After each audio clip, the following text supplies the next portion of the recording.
Here's the time to act. When the idea is hot and the emotion is strong, that's the time to act. You say, Mr. Rohn, I'd like to have a library like yours. See, if you feel strong about that, what you got to do is get the first book and then get the second book. Before the feeling passes and before the idea gets dim, action pronto, action immediate, action as soon as possible. Because if you don't, here's what happens. We call it the law of diminishing intent. We intend to when the idea strikes us. We intend to when the emotion is high. But now if you don't translate that into action fairly soon, now the intent starts to diminish. And a month from now it's cold. A year from now can't be found. So act. Set up a discipline when the emotions are high and the idea is strong and clear and powerful. That's the time to set up the discipline. Somebody talks about good health and you're stirred, right? I need to get a book on nutrition. Get the book before the idea passes and before the emotion gets cold. Go for the book. Start in the library. Start the process. Fall on the floor. Do some push-ups. Action. Gotta take action. Otherwise, the wisdom is wasted. Otherwise, the emotion soon passes. Unless you put it into a disciplined activity. Capture it. Disciplines is called how to capture the emotion and how to capture the wisdom and translate it into equity disciplines. Now, here's what's important about disciplines. All disciplines affect each other. In fact, here's a good philosophical phrase. Everything affects everything else. Nothing stands alone. Don't be naive in saying, well, this doesn't matter. I'm telling you, everything matters. There are some things that matter more than others, but there isn't anything that doesn't matter. We all pity the man who says, well, this is the only place I let down. Not true. Key to take home. Every letdown affects the rest of your performance. Every letdown affects the rest. This is part of the educational process on personal development.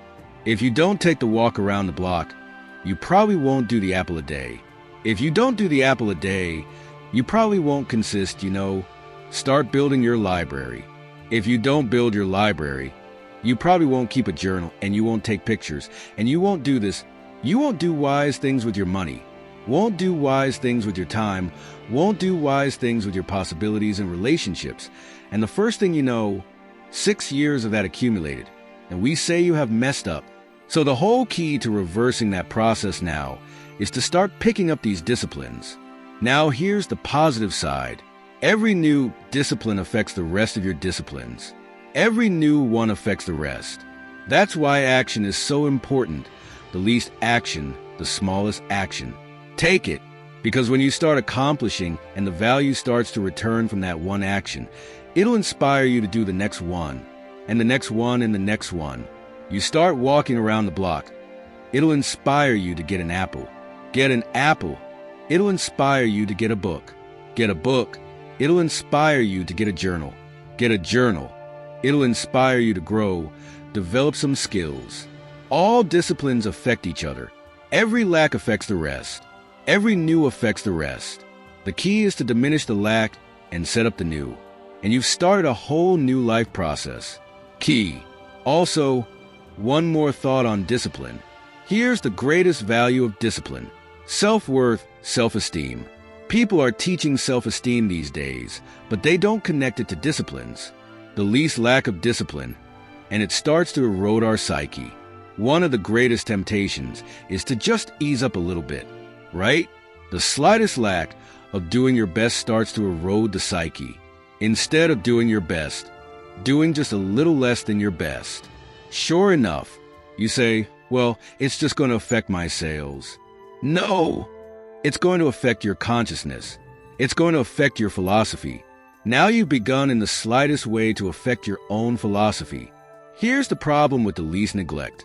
Neglect starts as an infection, and if you don't take care of it, it becomes a disease. The worst of all, when neglect starts, it diminishes our self-worth, our self-confidence, our self-value. You say, well, how can I get back my self-respect? I'm telling you, you don't have to go to 29 classes. All you have to do is start the smallest discipline that now corresponds to your own philosophy. Like I should and I could and I will. No longer will I let neglect stack up on me, so that I will have the sorry scenario 6 years from now, giving some excuse instead of celebrating my progress. That's the key to discipline. Okay, let's get kids involved in the least of disciplines. One more, and then one more. More and then another one, and then some more. And the first thing you know, you're starting to weave a tapestry of a disciplined life into which you can pour more wisdom and more attitude and more strong feeling, more faith and more courage. Now you've got something, a vessel in which to put it, and now the equities start to flow and the early return. I'm telling you, if you'll start this process, the early return will have you so excited you'll commit yourself to this strategy for the rest of your life. You'll never go back to the old ways. Join a new crowd. Join a new group. The disciplines to do it take action. I recommend it. The last time I was here, the little book, Richest Man in Babylon, and I said, I've lectured now to over 3 million people in the last 33 years, and I've recommended this little book to almost all of them, I think. Guess how many have actually gone and got this little book? Answer, very few. My best guess is 10%. Such an easy thing to do. In that last seminar, right, I suggested this little book. Number 1 is easy to find. Number 2, it's easy to buy.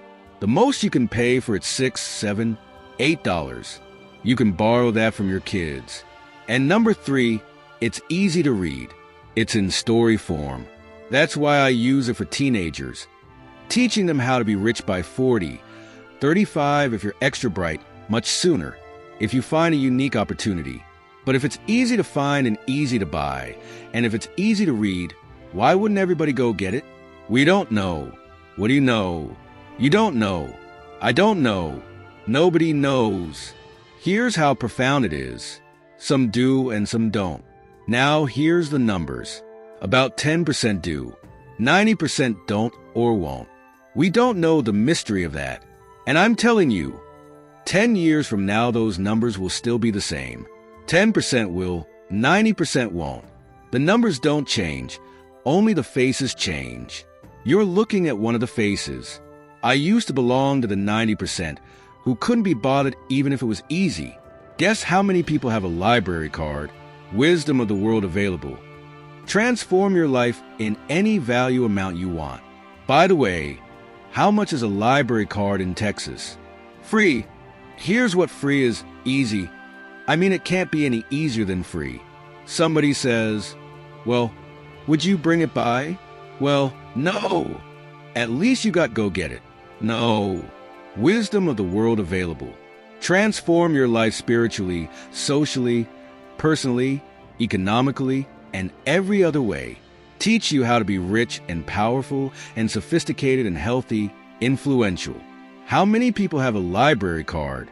Answer, 3%. 95, 97% couldn't be bothered. Guy specializes in happy hour, but he doesn't have a card.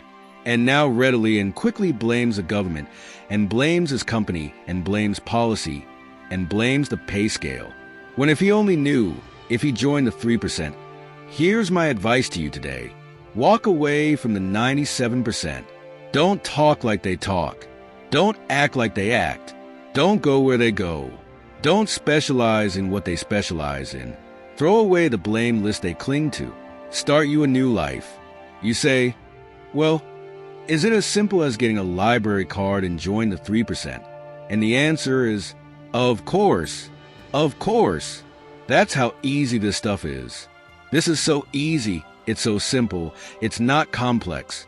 You don't need a 2,000-year-old guru. You don't need multi-track affirmations. I'm telling you, don't. Affirmation without discipline is the beginning of delusion. Don't let somebody sweep you into some contrary way to nature itself.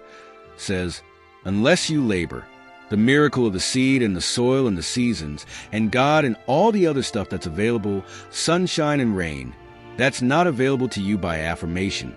It is only available to you by labor. So labor well. Okay, learn well. Discipline yourself well. And you can have all the treasures you want. This stuff's easy and simple, not ocean waves and seagulls.